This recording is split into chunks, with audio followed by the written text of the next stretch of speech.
A state trooper knocked on my door on a Sunday evening. He said, "Mr. Halvorson, the governor would like a private word with you before Thursday's reception. He asked me to say it's about the water rights bill, and that your son shouldn't hear about this from anyone but you." I stood in my doorway, stunned. What happened next is why I'm telling you this story. Welcome back to The Forgotten Father. Grab your coffee, get comfortable. Remember this, the people in these stories had every chance to do right by the fathers and grandfathers who raised them. They just chose wrong. Drop a comment. Be sure to subscribe, you're going to want to stay till the end. My name is Arnold Halvorson. I'm 71. I live on a small farm outside Bozeman, Montana, 40 acres. Mostly hay now that I've scaled back. My hands are thick and scarred from 40 years of ranch work and fence repair.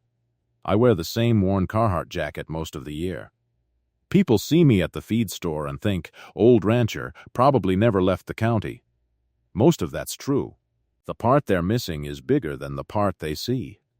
My son Griffin works as a lobbyist in Helena, sharp suits, sharper opinions, embarrassed easily by things that don't photograph well.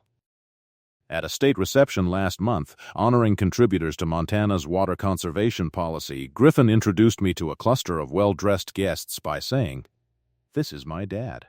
He's got a little hay operation outside Bozeman."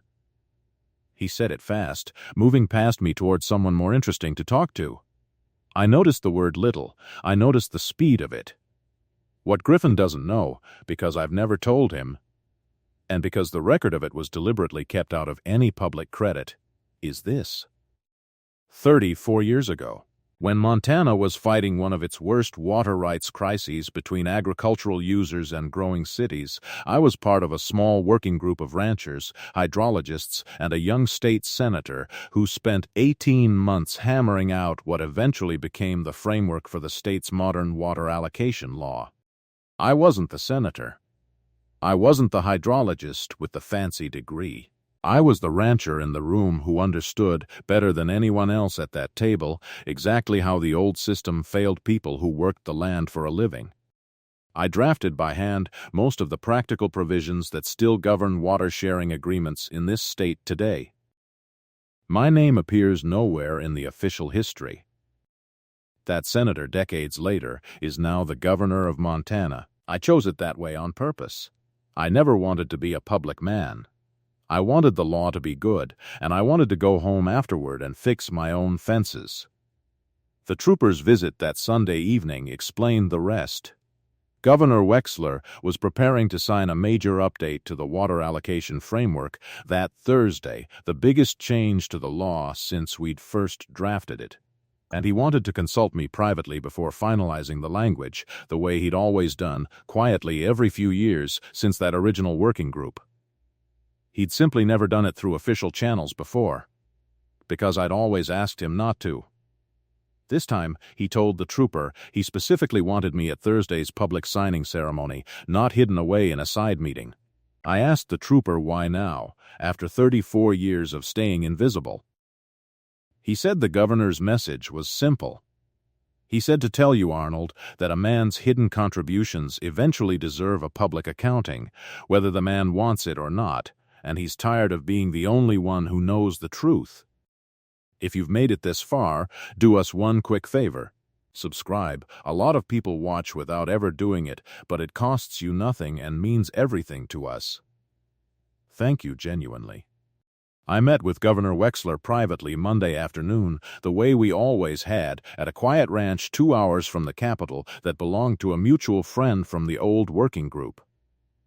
We went through the new provisions line by line, the same way we'd done it 34 years earlier, me pointing out where the language would actually work on the ground and where it would just look good on paper. He told me, near the end, that he intended to publicly credit me at Thursday's signing, whether I liked it or not. I told him I'd survived plenty of things I didn't like. I asked him to at least warn me before he did it.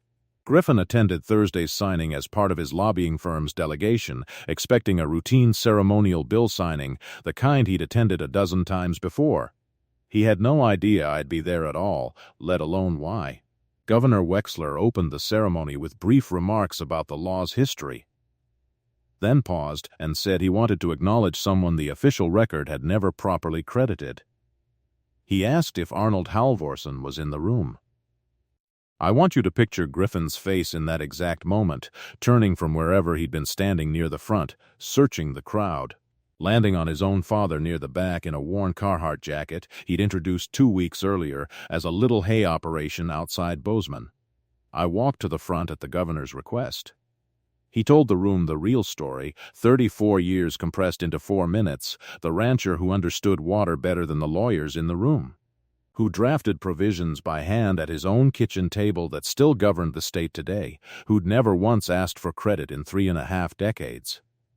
Then he said, in front of every camera in that room, Montana owes Arnold Halvorsen more than most of you have ever been told.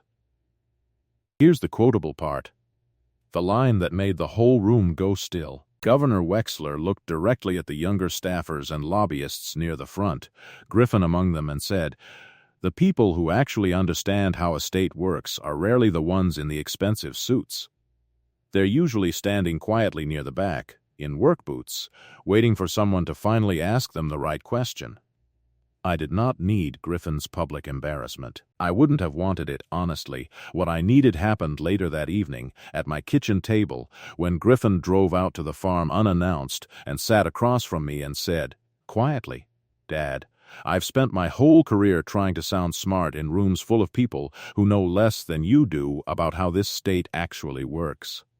I told him the truth. I said I never needed him to understand the water law.